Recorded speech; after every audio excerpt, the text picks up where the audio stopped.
Hi, this is Joseph Fink, creator of Welcome to Night Vale. I'm talking to you from the field, from our short California tour, thus the terrible laptop microphone. Sorry about that.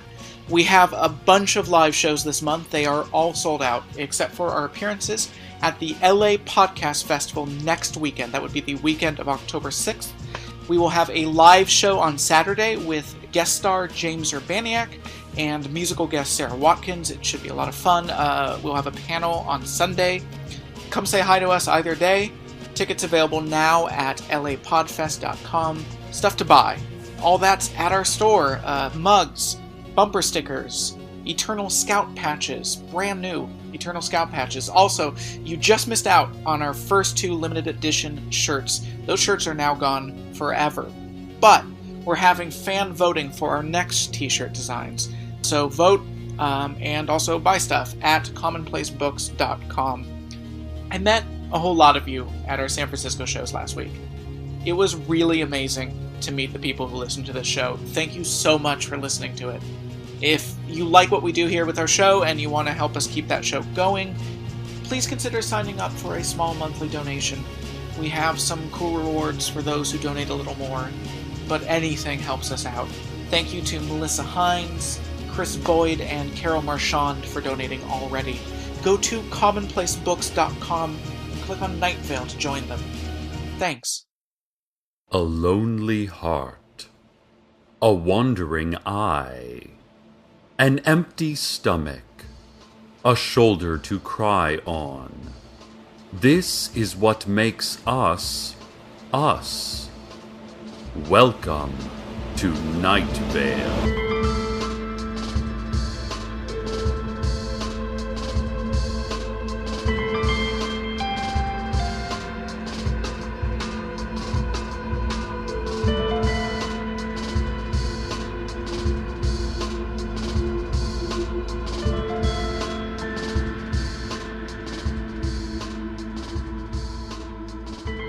Sad news, listeners.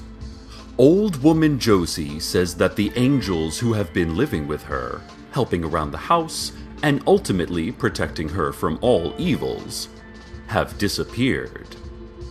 It's hard to say just how sad this news is, for 2 important reasons. 1, angels are not real. And 2, we are not allowed to know about their existence or hierarchical structure. Josie called this weekend and spoke to Vithya, our station intern. She said that the angels often leave her for a few hours or days at a time, but they've never been gone for 3 straight weeks. She thinks that they are off fighting an important war for good, but she's worried that maybe she just made them mad, or bored. Angels get bored very easily, Josie said, which is strange because they are eternal and there is a lot of downtime during immortality. Vithya told Josie that angels aren't real and that we cannot know such things about them. But this just made Vithya cry, because if you talk about angels, and you are one who has been secretly chosen by angels for special angelic purposes, you will start crying. Vithya has been sobbing quite a bit this morning, as a matter of fact. I keep asking her, "Are you okay?" But she just says, "Angels aren't real," and then buries her heaving face into her inner elbow and runs off. Dear listeners, it appears the angels, if they are real, and they are not, have left Night Vale. And none of us are allowed to know this. So, forget I said anything.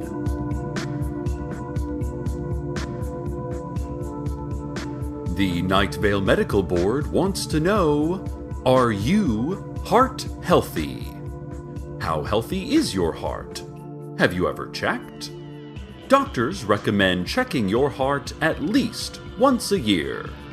Simply separate the skin on your upper chest and break open the ribs. Here's a tip. If you don't have a bone saw handy, just sterilize any old electric saw you might have in your work shed. Right behind your ribs, kind of to the left, is a potato-shaped muscle lump filled with straw and maybe some insects. That's your heart. Pull that out and sew your chest back up.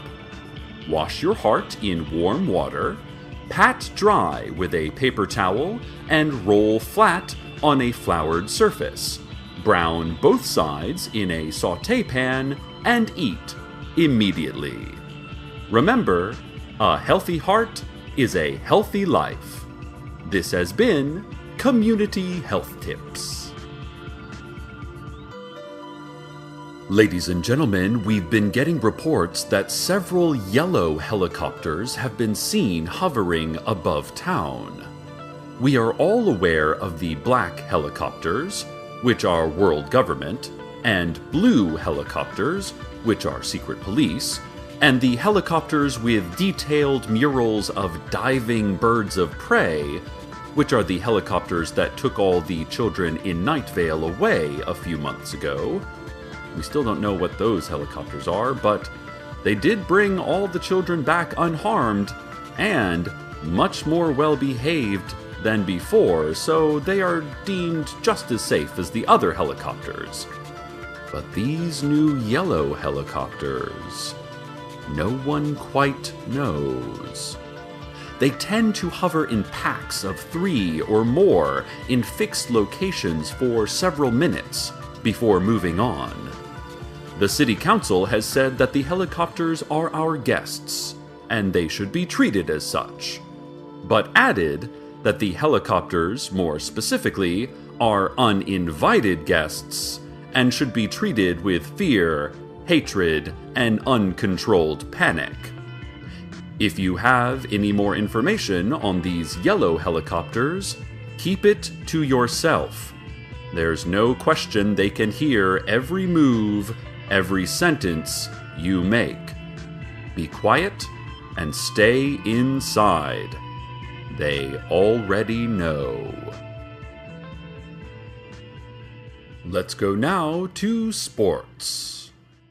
After a second straight loss this weekend, Night Vale High School football coach Nazar Al-Mujahid expressed some concern over senior quarterback Michael Sandero's poor play.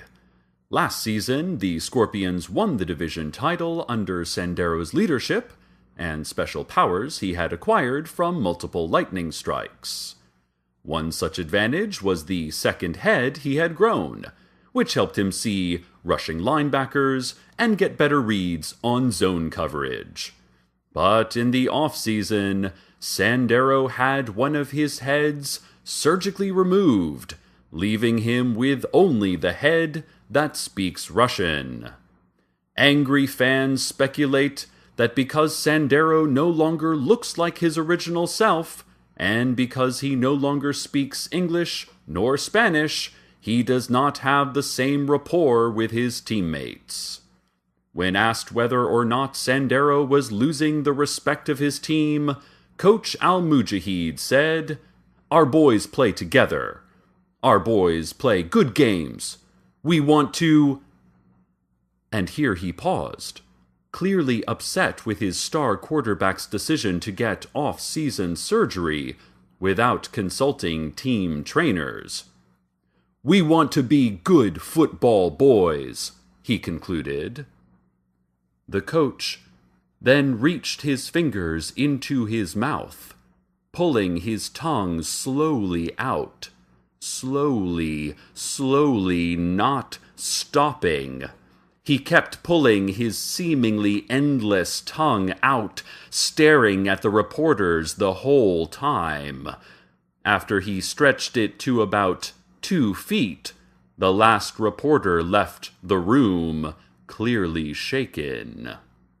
The coach remained in his office quietly, and with wide eyes, pulling out his enormous tongue. Larry Leroy, out on the edge of town, says that just this morning he was visited by a man in a tan jacket who carried a deerskin suitcase. Larry said the man approached his farm and asked about how much sunshine he had been getting. I told him, "John Peters, you know the farmer, his imaginary corn crop had been good this summer, and the sun seemed to be doing just fine," Larry said. "Although some days there's no sunrise at all, and on other days the sunrise is extremely loud." Larry added that this was a pretty strange question, asking about how much sunshine he'd been getting, as the sun comes up every day, save those 2 or 3 sunless days last week.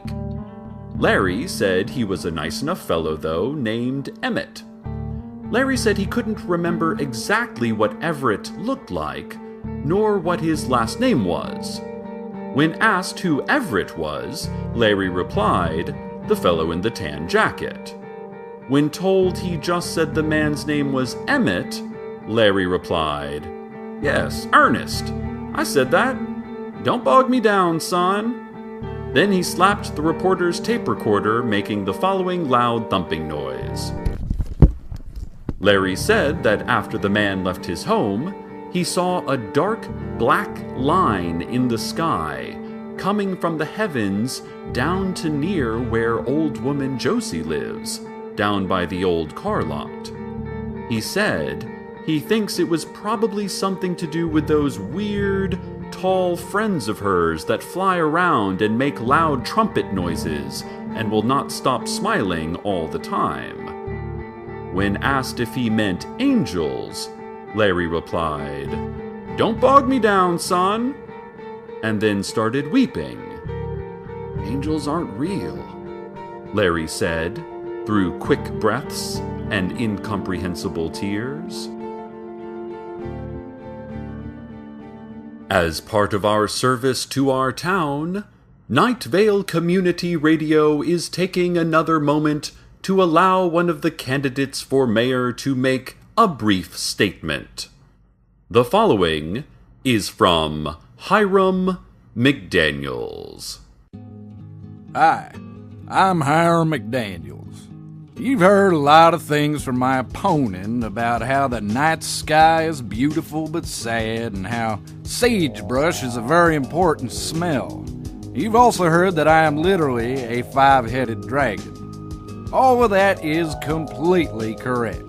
But what you haven't heard is that I'm literally a 5-headed dragon? Who cares? Now, this is also my campaign slogan. I'm literally a 5-headed dragon. Who cares? And what you haven't heard is that I care about small business owners. What you haven't heard is that I care about the future of our children. What you haven't heard is that I care about the future of our small children business owners. Have you ever heard the faceless old woman who secretly lives in your home say that? No, you haven't.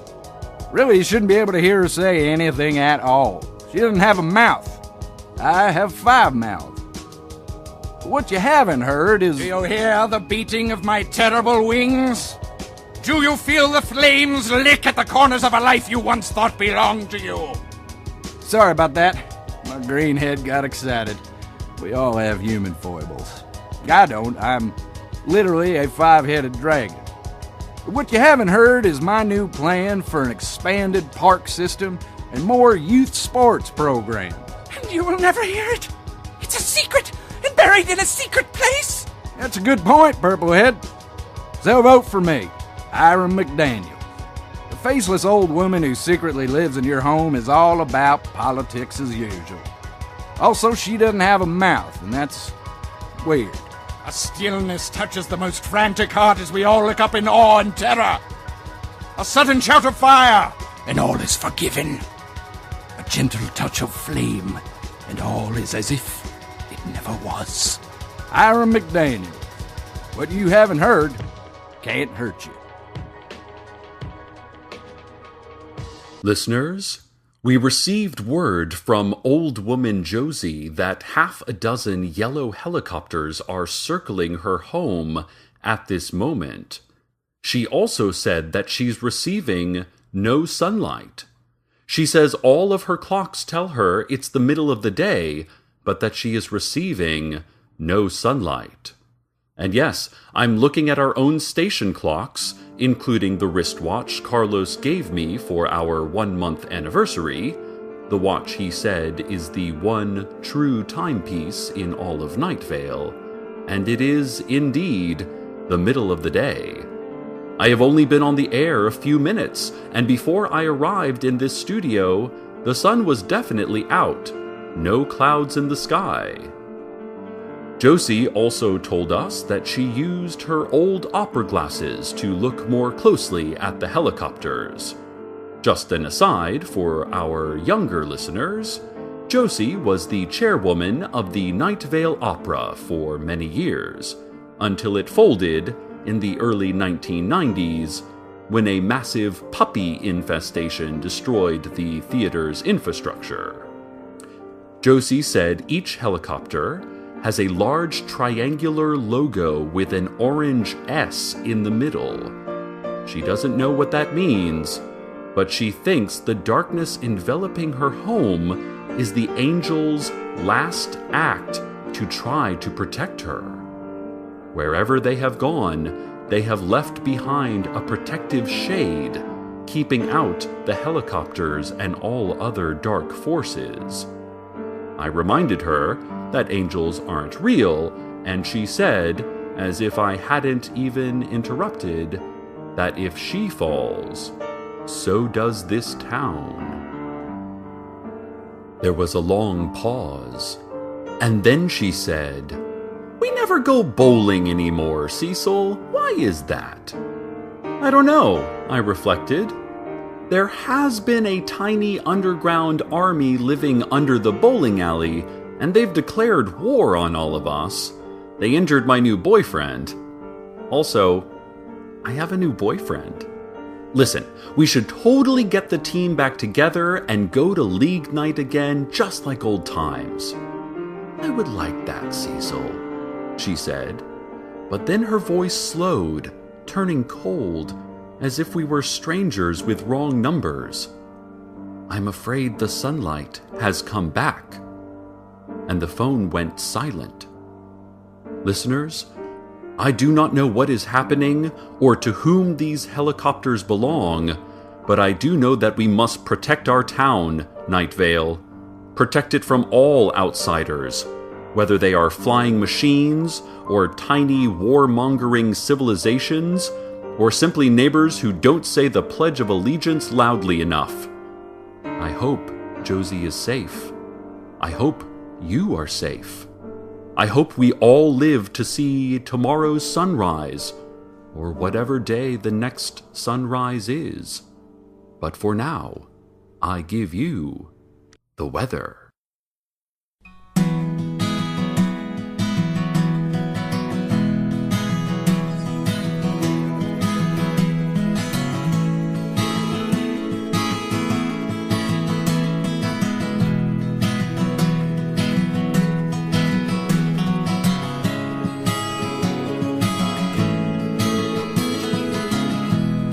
Un sueño de negras alas te cubrió. A lo lejos oí un jarrón que se rompió.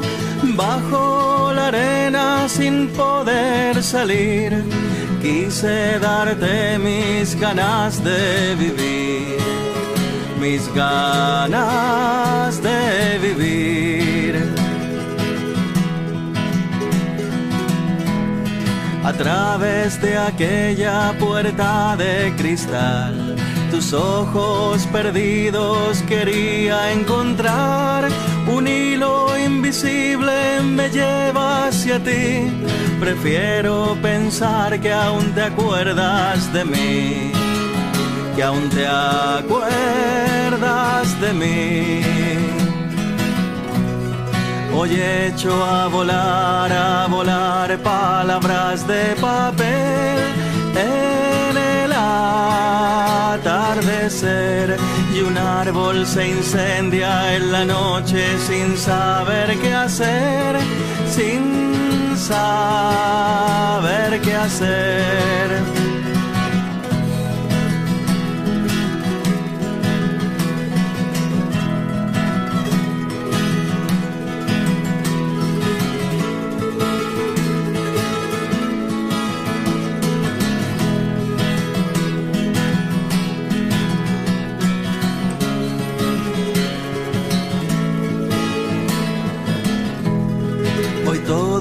tus besos igual que una flor están enterrados en mi corazón. La lluvia gritando que tú ya no estás me tiende el paraguas de la soledad, de la soledad.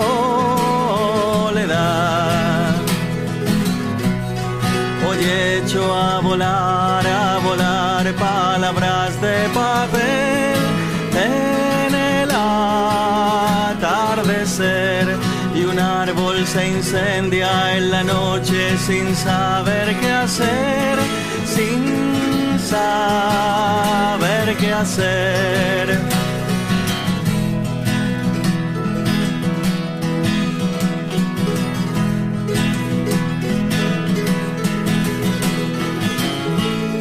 Un hilo invisible me lleva hacia ti. Prefiero pensar que aún te acuerdas de mí, que aún te acuerdas de mí. Hoy echo a volar palabras de papel en el atardecer, y un árbol se incendia en la noche sin saber qué hacer, sin saber qué hacer.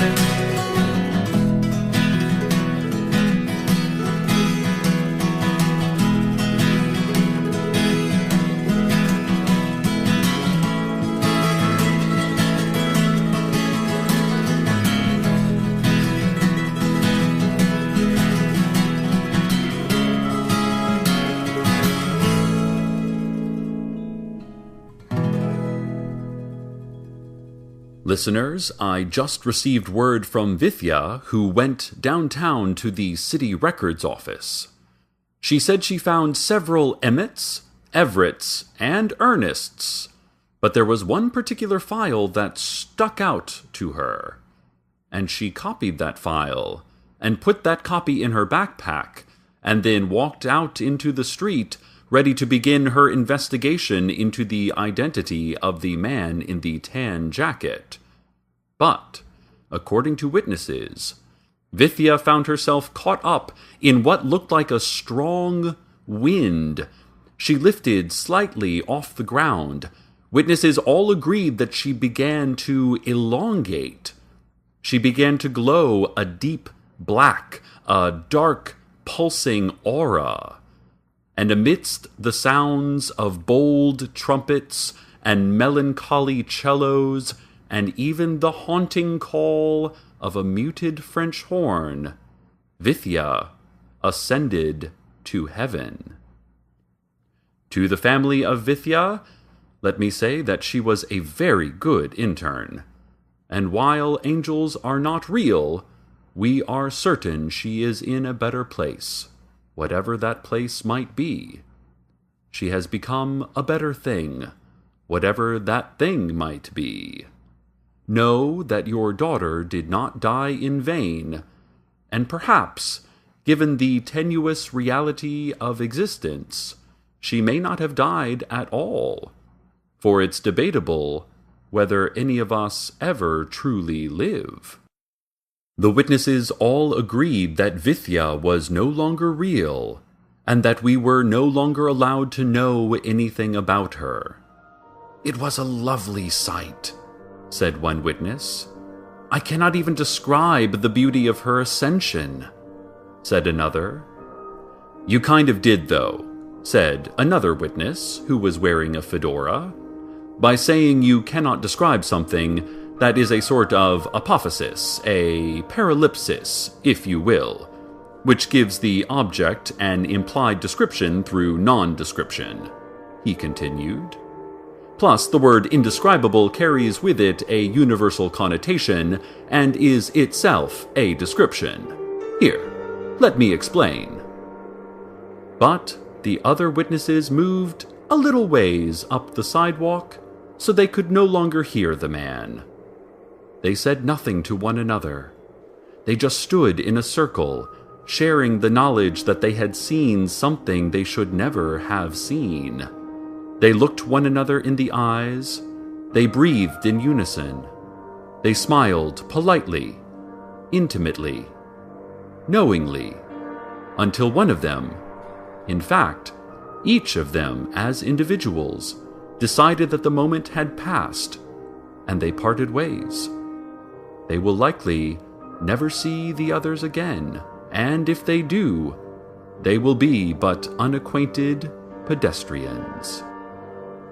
But before they left, the witnesses said that some low-flying yellow helicopters began dropping orange leaflets onto the city streets. The leaflets read, "Strexcorp Synernists, Inc. Look around you, Strex. Look inside you, Strex. Go to sleep, Strex. Believe in a smiling God, Strexcorp. It is everything." Oh no. Dear listeners, we must issue an apology. Those helicopters are completely safe. Even safer than safe. In fact, Strexcorp recently bought our little radio station from the mysterious unseen forces who founded it centuries ago. I'm glad to know that Josie will be okay, and that Strexcorp has come to Night Vale. Rest easy, listeners, knowing that this was all just a simple misunderstanding. But now we fully understand everything that is happening, and we are not misunderstanding anything else at all. We are completely safe. Stay tuned next for the sound of slow, steady dripping and occasional screams. Good night, Night Vale. Good night. Welcome to Night Vale is a production of Commonplace Books. It is written by Joseph Fink and Jeffrey Craner and produced by Joseph Fink. The voice of Night Vale is Cecil Baldwin. The voice of Hiram McDaniels was Jackson Public. Original music by Disparition. All of it can be found at disparition.info or at disparition.bandcamp.com. This episode's weather was Palabras de Papel by Nelson Poblete. Find out more at nelsonpoblete.com. Comments, questions? Email us at nightvale@commonplacebooks.com or follow us on Twitter at Nightvale Radio. Check out commonplacebooks.com for more information on this show, as well as all sorts of cool Night Vale stuff you can own.